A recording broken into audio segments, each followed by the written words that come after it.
Imagine standing at the edge of the Mississippi River in 1890. The air is thick, humid, heavy with the smell of salt water, coffee, tobacco, and something else you can't quite name. Maybe it's the smell of a city that doesn't belong to just one world, a city that belongs to all of them. That city is New Orleans, and what you're about to see changed music and American culture forever. New Orleans in the late 19th century was unlike any other city in the United States. While cities like New York or Boston were growing fast, driven by industry and immigration from Europe, New Orleans had something different, something older, something layered. It was a port city, one of the busiest in the entire country. Every single day, ships arrived from the Caribbean, from South America, from West Africa, from France, from Spain, from England. Sailors, merchants, dockworkers, traders, people from dozens of different backgrounds moved through the streets of this city as naturally as the river moved past its banks. Now, think about what that actually means. When people travel, they don't just carry goods.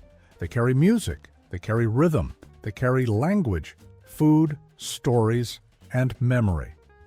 And in New Orleans, all of those things were colliding every day in every corner of the city. The geography itself played a role that most people overlook. New Orleans sits in a crescent shape along the Mississippi River, which is actually why locals sometimes called it the Crescent City. That curve in the river created a natural harbor, making it the perfect gateway between the American interior and the rest of the world. Cotton, sugar, and goods from the South flowed out through this city. Ideas, people, and influences flowed in. By 1890, the population of New Orleans was around 240,000 people. That made it one of the largest cities in the South, and one of the most culturally complex cities in the entire nation. Here's something that surprises many people. New Orleans had a population of free black Creoles, people of mixed African, French, and Spanish heritage, who had been free citizens for generations, even before the Civil War. They had their own schools, their own churches, their own businesses, and their own musical traditions. This community, known as Creoles of Color, would become one of the critical bridges between European musical training and the African rhythmic traditions that were emerging in the streets. That combination, formal European music education meeting raw African rhythm, is one of the sparks that would eventually light the fire called jazz. But let's walk the streets for a moment. Let's actually be there. Picture the French Quarter in 1895. Narrow streets paved with cobblestone, iron balconies hanging over the sidewalks with decorative railings that look like lacework. The buildings are old, some of them going back to Spanish colonial rule in the 1700s. The plaster is faded, stained with years of rain and heat. Shutters are thrown open to catch whatever breeze comes off the river. On the ground floor of nearly every building, a shop, a cafe, a bar, or a market stall. Up above, apartments where families live, windows open, sounds spilling out onto the street below. And the sounds, that's the thing. You have to close your eyes and really listen. A vendor calling out in a mix of French and English. A group of men arguing in Spanish near a doorway. Church bells from one direction, the low moan of a steamboat horn from another. Somewhere, always somewhere, music. It might be a lone guitar player sitting on a stoop. It might be a group of men singing as they unload cargo at the docks. It might be brass instruments playing somewhere just out of sight, a song drifting around a corner and disappearing before you can follow it. This was everyday life in New Orleans. Music wasn't a special event. It was the texture of the city itself. Now here's a question worth sitting with. Why New Orleans? Why did jazz not begin somewhere else? Other American cities had black communities. Other cities had immigrant populations. Other cities had music traditions. So why here? Part of the answer is legal and historical.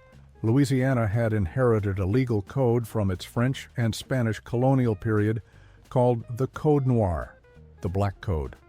This code, while deeply unjust in many ways, had created a more complex social structure than the binary black-white division seen in other southern states. It allowed for a class of free people of color to exist, own property, and in some cases, receive formal education, including musical education. That distinction matters enormously because when formally trained Creole musicians began playing alongside self-taught African-American musicians from the streets and the churches, something extraordinary happened. Neither group simply absorbed the other. They pushed against each other, borrowed from each other, and created something entirely new. That friction, that creative tension between different traditions, is where jazz was born. And then there's the question of timing. By 1890, the United States was changing rapidly. The Civil War had ended just 25 years before. Reconstruction had come and gone. The brutal reality of Jim Crow laws was tightening across the South. For Black Americans in New Orleans, freedom existed, but it was freedom lived under pressure, under surveillance, under constant negotiation. Music, in that context, was not just entertainment, it was expression, it was identity. It was a way of saying, we are here, we feel deeply, and you cannot take that from us. That emotional weight, that urgency, never left the music.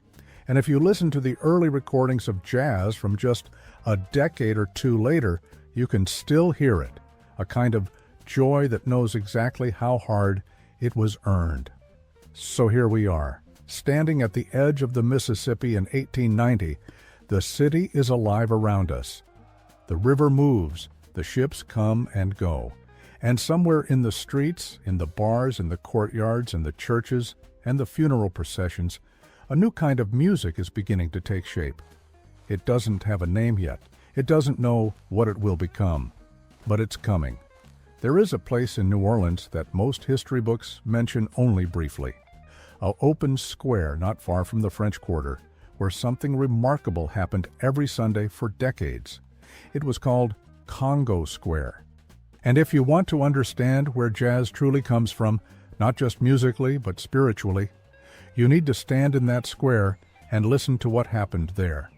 Let's go back further than 1890 for just a moment, because this story doesn't begin at the end of the 19th century. It begins much earlier, in the holds of slave ships, in the brutal displacement of millions of people from West Africa across the Atlantic. Those people arrived in the Americas stripped of almost everything: their names, their freedom, their families, their land. But there was something they carried that could not be taken away so easily, something that lived inside the body itself. Rhythm, the memory of drums, the patterns of call and response, one voice singing out, a group answering back. The understanding that music was not something you watched from a distance. It was something you participated in, something communal, physical, and alive. In most of the American South, enslaved people were actively prevented from playing drums. Slave owners feared that drums could be used to communicate, to organize, to resist. So they were banned. But in New Orleans, something different happened. Under French and Spanish colonial rule, Louisiana had developed a slightly different relationship with the culture of enslaved Africans. It wasn't kindness. Let's be absolutely clear about that. The brutality of slavery in Louisiana was real and devastating. But the legal and social structure created openings that didn't exist in other states. One of those openings was Congo Square. Beginning in the late 1700s and continuing well into the 19th century, enslaved and free black people in New Orleans were permitted, and later even encouraged for the benefit of curious white onlookers, to gather in this open space on Sundays. And there they did something extraordinary. They played. Drums made from barrels and animal skins, stringed instruments built from whatever materials were available, voices layering on top of each other in complex interlocking patterns, bodies moving in dances that carried the memory of Senegal, of Dahomey, of the Congo. Places most of these people had never seen themselves, but whose traditions had survived the crossing of the ocean inside them. Now imagine you are a musician in New Orleans in 1890. Your grandparents or your great-grandparents gathered in Congo Square. The Civil War is 25 years behind you. Slavery has ended, legally at least. You are technically free. But the rhythms are still with you. They live in the way you clap, in the way you stamp your feet during a church service, in the way music feels incomplete to you unless there is a pulse underneath it, a groove that makes the body want to move. That rhythmic sensibility, polyrhythm, syncopation, the constant conversation between different beats happening at the same time, is African in origin, and it did not disappear after emancipation. It evolved, it adapted, it began to merge with other musical languages that were flowing through the city. Here is something fascinating that often gets overlooked in the story of jazz. After the Civil War, African American communities in New Orleans maintained a rich and complex musical life that operated largely outside of white institutions. Churches were central to this. The Black Baptist and Methodist churches of New Orleans were filled with a style of worship music that was emotionally intense, improvisational, and deeply communal. Spirituals, songs that had been sung in the fields and in secret gatherings during slavery, evolved into what we now call gospel music. And the emotional directness of that music, the way it used bending notes, sudden shifts in dynamics, and passionate vocal expression, found its way directly into jazz. But there was also something happening on the streets. Street musicians, many of them self-taught, were developing a style of playing that was raw and responsive. They didn't read from sheet music. They listened to each other. They responded in real time. A trumpet player might play a phrase and a clarinet player would answer it, not by following a written arrangement, but by feeling where the music wanted to go. That practice, improvisation, is one of the defining characteristics of jazz. And its roots are deeply African. Let's slow down and really understand what improvisation meant in this context.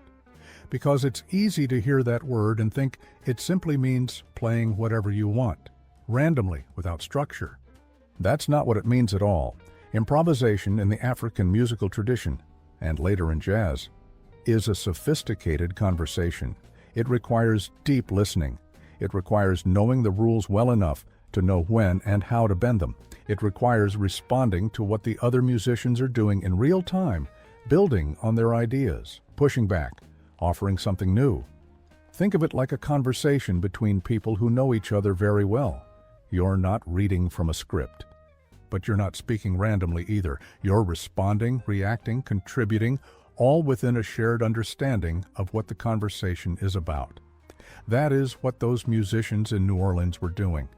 And the reason they could do it so fluently is because that tradition of musical conversation had been kept alive in Congo Square, in the churches, in the homes, in the street corners, for generations. By the time we reach 1890, something important has shifted. The generation of musicians now coming of age in New Orleans are the children and grandchildren of people who were enslaved. They grew up hearing both worlds, the African rhythmic tradition preserved in their communities, and the European musical styles that surrounded them in the city's cafes, theaters, and dance halls. And they were beginning to ask a question, not in words, but in music. What happens if we put these things together? What happens if you take the syncopated call and response rhythm of the black church in the street corner and you play it through a brass instrument? What happens if you bring improvisation into a setting that also has harmony, melody, and structure borrowed from European music? What does that sound like? Nobody had a name for it yet, but they were about to find out. Congo Square still exists today. It sits inside Louis Armstrong Park in the Tremaine neighborhood, one of the oldest African-American neighborhoods in the country. If you visit, it's quiet. There are trees, a small monument, tourists walking through. But if you stand there long enough and let the history settle around you, you might feel something. a kind of presence, the echo of drums that were never supposed to survive but did, because the music survived. And it was about to change the world. There is a sound that belongs specifically to New Orleans, not to any other city in the world. A sound that hits you somewhere between the chest and the stomach. Brass instruments moving through a street, loose and alive, somewhere between a march and a dance. You hear it at a parade. You hear it at a funeral. You hear it drifting out of an open doorway on a warm evening when the city is just beginning to wake up for the night. That sound is the brass band.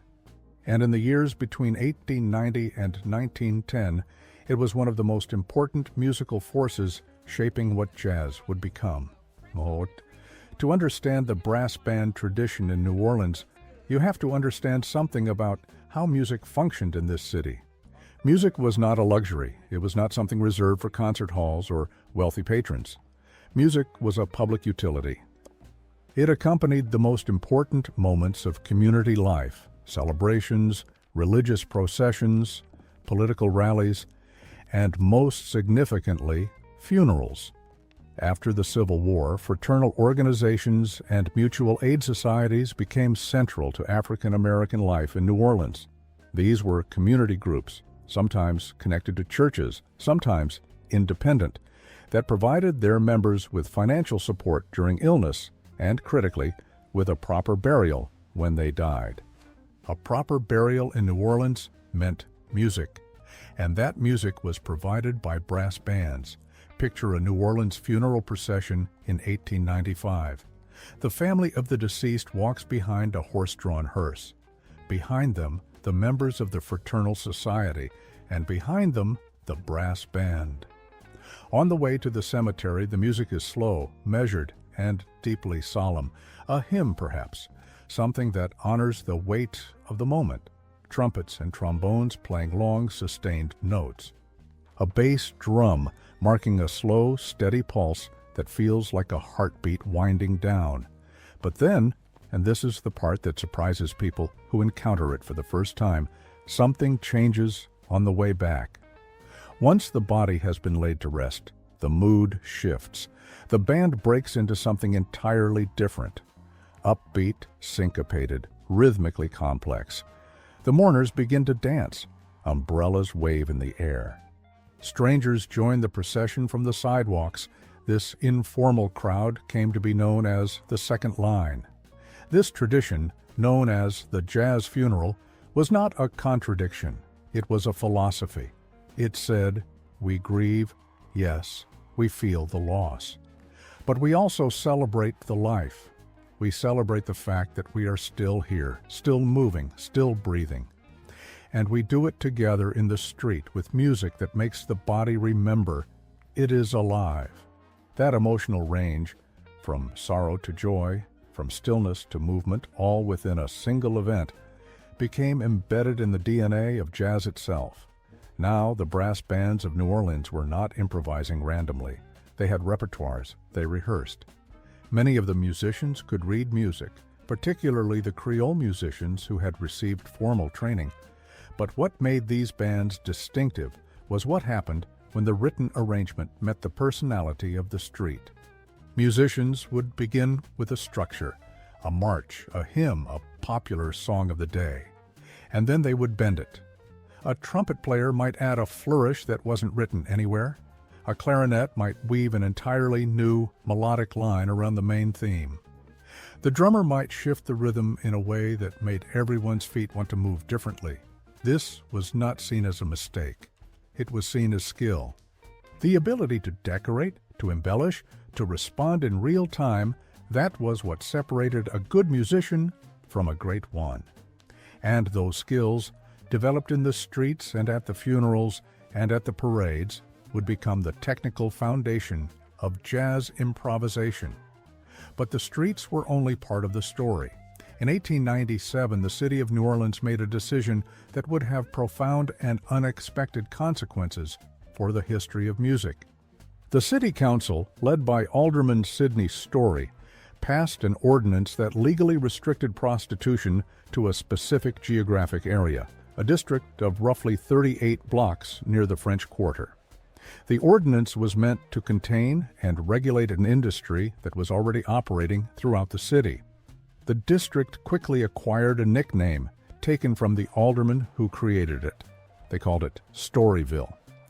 Now, Storyville was not a glamorous place. Let's be honest about that. It was a district built on exploitation, on poverty, on the vulnerability of women, many of them black or Creole, who had few other economic options in a city defined by racial and gender inequality. But Storyville was also, from a purely musical perspective, something unprecedented. Every night in the brothels, the dance halls, the saloons, and the cabarets of Storyville, musicians were needed. Live music was the atmosphere. It was what kept customers inside, what created the mood, what made the whole operation feel like something more than what it was. And so the district became, almost accidentally, the largest continuous employer of musicians in the city. Think about what that means in practice. A young musician in New Orleans around 1900 who wanted to play professionally had an option that barely existed anywhere else in the country. He could work every night for real money, playing music for hours at a time in front of a crowd that was loud and unpredictable and demanded to be entertained. That kind of environment does something to a musician. It accelerates development in ways that rehearsal rooms simply cannot replicate. You learn to read a room. You learn to shift the energy when the crowd gets restless. You learn to play longer, to stretch a song, to find something new inside a melody you've already played 100 times. The establishments of Storyville ranged from the relatively upscale places like Lulu White's Mahogany Hall, which catered to wealthy white clients and featured elaborately decorated rooms, to simple cribs and bar rooms where working-class men spent their evenings. At the higher-end venues, musicians played in a more contained, almost parlor-style setting. Piano players in particular thrived in these environments. The piano was an instrument that could fill a room by itself, and skilled pianists, many of them playing a style that was evolving from ragtime into something more fluid and expressive, became central figures in the Storyville music scene. At the rougher venues, brass instruments dominated. Bands played loud, driving, danceable music that could be heard over conversation and noise.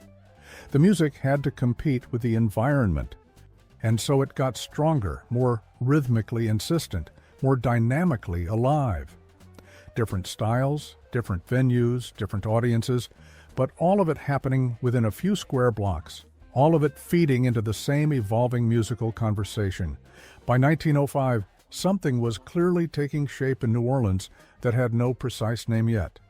Musicians from different backgrounds, formally trained Creoles, self-taught black musicians from the streets and the churches, white musicians who had grown up around all of it, were beginning to find a shared musical language, not by erasing their differences, but by bringing them into conversation. The rhythmic complexity of the African tradition, the harmonic vocabulary of European music, the emotional directness of the blues, the driving pulse of the brass band, the improvisational freedom of the street corner. All of it, together, in a city that had never quite belonged to any single world. The music didn't have a name yet, but the people playing it knew something extraordinary was happening. They could feel it in the room when a song caught fire, when the rhythm locked in and the improvisation opened up, and every musician was listening so hard to the others that the whole thing felt like one single organism, breathing together. That feeling had a name, even if the music didn't yet. They called it jazz. Every great story has a moment of departure, a point where something that was contained, local, and specific breaks through its boundaries and becomes something larger than anyone imagined. For jazz, that moment came quietly, not with a single dramatic event, but with something far more human. People started leaving. By 1910, New Orleans was still the city where jazz had been born. The brass bands still marched. Storyville still hummed with music every night. The streets of the French Quarter still carried that unmistakable sound, loose, syncopated, alive in a way that music in other American cities simply was not. But the city itself was changing, and the country around it was changing faster. The railroad network that connected the American South to the industrial North was expanding. Cities like Chicago, St. Tuckburn, Louis, and New York were growing at an extraordinary pace, pulled forward by factories, by immigration, by the promise of wages that the rural South and even a city like New Orleans could not offer. For Black Americans in particular, the calculus was stark. In New Orleans, as in every southern city, Jim Crow laws defined the boundaries of daily life, where you could sit, where you could eat, which doors you could enter, which streets felt safe after dark. The freedom that had been promised after the Civil War had been systematically dismantled over the following decades. The North wasn't perfect, not even close, but it offered something the South did not: distance from the most brutal machinery of legal segregation. And so people moved, by the thousands, then by the tens of thousands. Historians would later call this the Great Migration, one of the largest internal movements of people in American history. And the musicians of New Orleans moved with everyone else. They carried their instruments, and they carried the music. Let's talk about what jazz actually sounded like when it arrived in these new cities, because the music didn't travel as a fixed, finished thing. It traveled as a living practice, a set of skills, habits, and sensibilities that musicians carried in their hands and their ears. When a New Orleans trumpet player arrived in Chicago in 1912 or 1913, he didn't bring sheet music that said, "This is jazz." He brought a way of approaching music, a way of feeling the rhythm differently from European classical tradition, a willingness to improvise, to respond, to bend a note in a way that European training would have considered incorrect, but that communicated something emotionally that correct playing could not. And when Chicago musicians heard this, when they sat in the same room and listened, and then tried to play alongside, something happened. The music spread, not by instruction, not through schools or conservatories, but through the oldest form of musical transmission in human history: people playing together, listening, and absorbing. There is a name that appears at this point in the story that deserves a moment of focused attention: Buddy Bolden. He was a cornet player from New Orleans, born in 1877, who by the early 1900s was leading one of the most talked-about bands in the city. Bolden was not a formally trained musician. He played by ear, with a style that contemporaries described as extraordinarily powerful, loud enough to be heard across a considerable distance, and rhythmically unlike anything that had come before. Bolden is frequently cited as one of the first musicians to play in what we would recognize as a jazz style. He blended blues, ragtime, and the brass band tradition into something that was rawer and more emotionally direct than any of its individual parts. We have no recordings of Buddy Bolden, not a single one. The technology existed. Cylinders and early phonograph equipment were being used in the late 1890s and early 1900s, but for reasons that remain unclear, Bolden was never recorded. What we have instead are memories, testimonies from musicians who heard him play and never forgot it. Descriptions of a sound that stopped people in the street, that made dancers move differently, that felt like something breaking open. Bolden's story ends in tragedy. In 1907, he suffered a severe mental breakdown during a parade and was committed to the Louisiana State Insane Asylum, where he would spend the remaining 24 years of his life. He never played again, but the musicians who heard him carried what they had learned, and they kept moving. And then there is another name, one that requires no introduction, and yet in 1910 he was just a child. Louis Armstrong was born in New Orleans in 1901, in a neighborhood so poor and rough that locals called it the battlefield. He grew up surrounded by the music of the streets, brass bands, church choirs, the sounds drifting out of the honky-tonks and dance halls near his home. As a teenager, Armstrong would be sent to the colored waif's home for boys after firing a pistol in the street on New Year's Eve. It was there, in that institution, that he received his first formal musical instruction. He learned to play the cornet, and something in him recognized immediately that music was not just something he liked. It was something he was.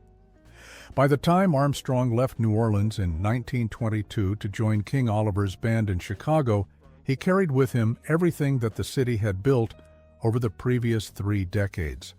The rhythmic intelligence of Congo Square, the improvisational freedom of the street corner, the emotional depth of the blues, the technical vocabulary of the brass band.